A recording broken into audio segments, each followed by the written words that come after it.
তো নমস্কার বন্ধুরা, ওয়েলকাম টু ডাব্লিউবি স্টুডিও। আশা করছি তোমরা সবাই সুস্থ ও ভালো আছো।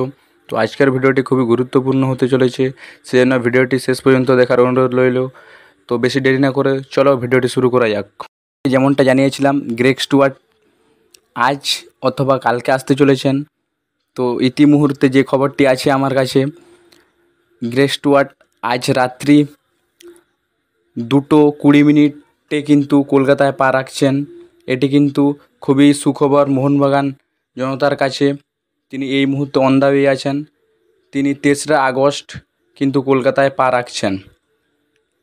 তো পরের যে আপডেটটা দিতে চলেছি আনোয়ার আলীকে নিয়ে। আনোয়ার আলীর কেসটা আজকে সলভ হওয়ার কথা ছিল, কিন্তু পিএসসি জানিয়েছে আগামী সপ্তাহে কিন্তু আনোয়ার আলীর কেসের সমাধান হতে চলেছে। তো আজকের ভিডিওটি এই পর্যন্তই ছিল। ভিডিওটি ভালো লাগলে লাইক, কমেন্ট, শেয়ার এবং চ্যানেলে নতুন হলে চ্যানেলটিকে সাবস্ক্রাইব করে পাশে থাকবেন। তো দেখা হচ্ছে নেক্সট ভিডিওতে। চলো, ধন্যবাদ।